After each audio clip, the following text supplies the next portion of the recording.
राजकारण जेव्हा वैयक्तिक महत्वाकांक्षेच्या उंबरठ्यावरती येते तेव्हा पक्षाची शिस्त वर्षानुवर्षांची निष्ठा वाऱ्यासारखी उडून जाते।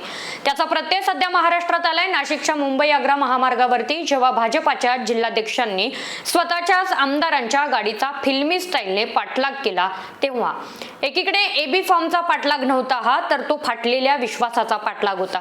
नाशिकमध्ये फॉर्मची पळवापळवी सुरू असताना तिकडे छत्रपती संभाजीनगरमध्ये 41 वर्षांची तपस्या रक्ताचे अश्रू ढाळत होती। नेत्यांना मोठे करण्यासाठी आम्ही आयुष्य वेचले आणि उमेदवारी मात्र बाहेरून आलेल्यांच्या पदरात का? हा निष्ठावंतांचा टाहो भाजपाच्या कार्यालयात घुमतोय।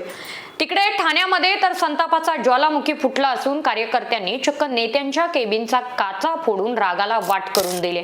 कुठे आत्मदहनाचा इशारा, कुठे नेत्यांना घेराव, तर कुठे भर रस्त्यात होणारी तोडफोड। नेमकं काय आहे सगळं जाणून घेऊया स्टार महाराष्ट्र न्यूजच्या अशा विशेष व्हिडिओच्या माध्यमातून। तर नमस्कार, मी सह्याद्री आणि आपण पाहताय स्टार महाराष्ट्र न्यूज। नाशिकमध्ये राजकारणात शिस्तीचा बुरखा तिथल्या नेत्यांनी आणि कार्यकर्त्यांनी कायमच ओढून घेतलेला असतो, पण यावेळी मात्र तो शिस्तीचा बुरखा टराटरा फाटला असून भाजपाच्या अंतर्गत कलहाने थेट मुंबई आग्रा महामार्गावरती हाय व्होल्टेज ड्रामा घडवून आणलेला आहे। नाशिक महानगरपालिका निवडणुकीसाठीचा हा अभूतपूर्व राडा थांबायचं नावच घेईना। सत्तेच्या समीकरणासाठी आयारामांना रेड कार्पेट घातलं जात असताना वर्षानुवर्ष सतरंजा उचलणाऱ्या निष्ठावंतांचा आक्रोश मात्र आजही बांध फोडून बाहेर आलाय। अर्ज भरण्याच्या शेवटच्या दिवशी तर नाशिकच्या रस्त्यावरती जे घडलं ते पाहून महाराष्ट्र अवाक झालाय। भाजपाचे शहराध्यक्ष सुनील केदार यांच्या गाडीचा इच्छुक उमेदवारांनी एखाद्या फिल्मी स्टाईल प्रमाणे पाठलाग केलाय। हा पाठलाग केवळ गाडीचा नव्हता तर उमेदवारांच्या एबी फॉर्मचा होता। गाडीत आमदार राहुल ढिकळे आणि आमदार सीमा हिरे असतानाही संतापलेले उमेदवार एबी फॉर्म मिळवण्यासाठी जीवाच्या आकांताने धावत होते। नाशिक मुंबई महामार्गावरती गाड्यांच्या या शर्तीमुळे बराच काळ तणावपूर्ण परिस्थिती निर्माण झालेली होती। यातच आमदार सीमा हिरे आणि इच्छुक उमेदवार कैलास अहिरे यांच्यातील वादाचा व्हिडिओ व्हायरल झालेला आहे आणि भाजपमधील धुसफूस चव्हाट्यावरती आलेली आहे। आम्ही रक्ताचं पाणी केलं आणि ऐनवेळी आमचा पत्ता कट करता असा संतप्त सवाल विचारत अहिरेंनी आमदारांना चांगलंच धारेवर धरलंय। निवडणूक निर्णायक अधिकाऱ्यांच्या कार्यालयाबाहेरच झालेली ही तुतू मेमे भाजपच्या शिस्तीचे लतकरे वेशीवर टांगणारे ठेवले। नाशिकच्या सिडकी आणि पंचवटी भागामध्ये तर संतापाचा ज्वालामुखी फुटला होता, पण या सगळ्या गोंधळामध्ये सर्वात धक्कादायक आणि वादग्रस्त बाब ठरली ती म्हणजे उमेदवारीचं वाटप। एकीकडे निष्ठावंत रडत असताना दुसरीकडे धोत्रे खून प्रकरणातील आरोपी सध्या कारागृहात असलेले माजी नगरसेवक उद्धव निमसे यांचा मुलगा रिद्धीश याला भाजपाने उमेदवारी जाहीर केली।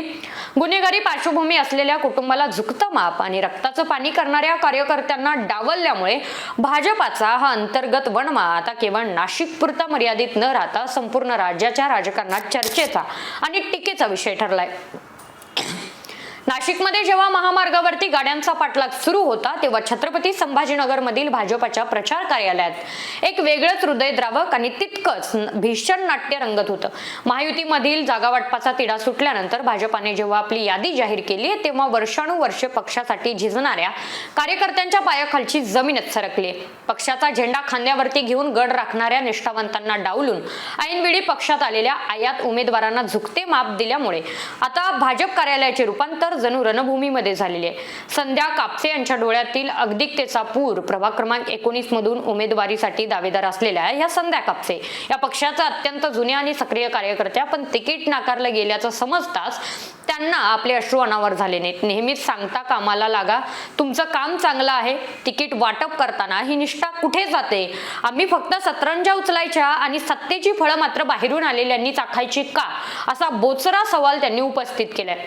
सर्वसाधारण प्रवर्गाची जागा असताना जाणीवपूर्वक ओबीसी प्रवर्गातील उमेदवाराला आयात करून स्थानिक निष्ठावंतांचा गळा घोटला जात असल्याची भावना आता त्यांनी व्यक्त केलेली आहे। सर्वात भयानक दृश्य पाहायला मिळालं प्रभाग क्रमांक 22 मध्ये।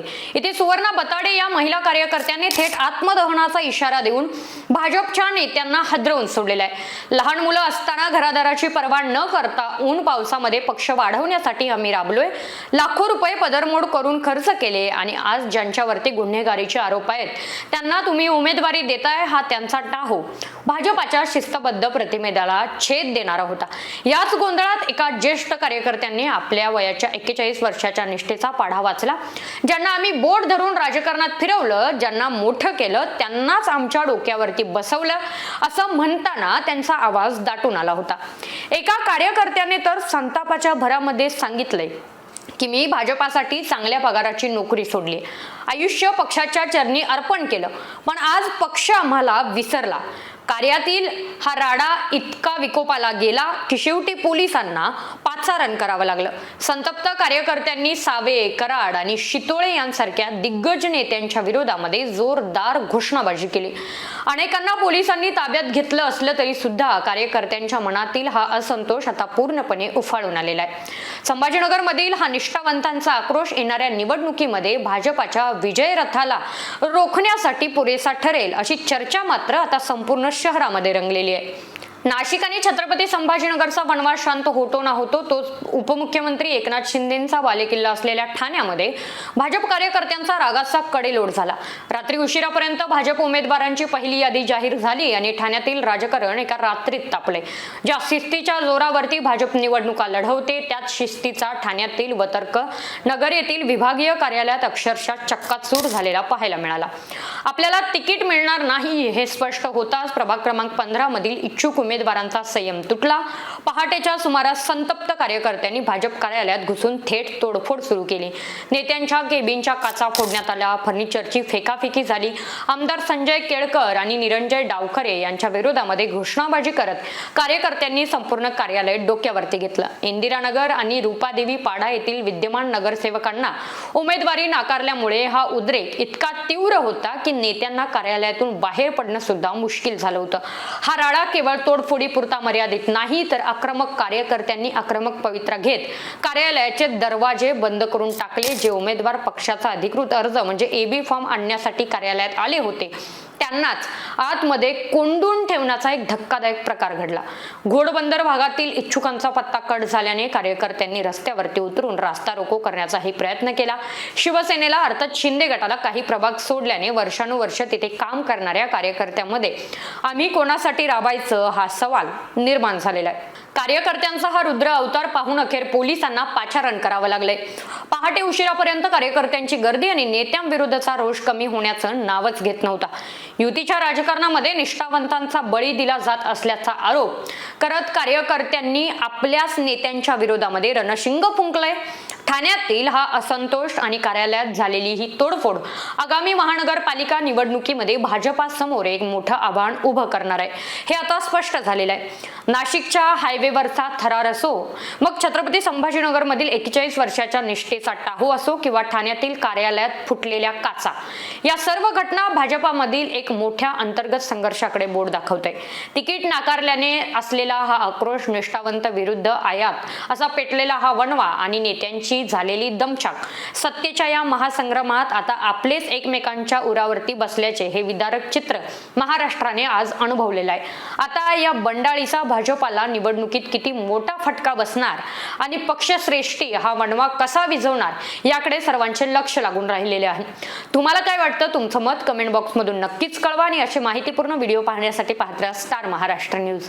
नवनवीन घडामोडी पाहण्यासाठी स्टार महाराष्ट्र न्यूजला सबस्क्राईब करा आणि ताज्या बातम्यांचे अपडेट मिळवण्यासाठी बेल आयकॉनला प्रेस करा आणि परिपूर्ण बातमीबरोबर रहा, इतरांपेक्षा एक पाऊल पुढे.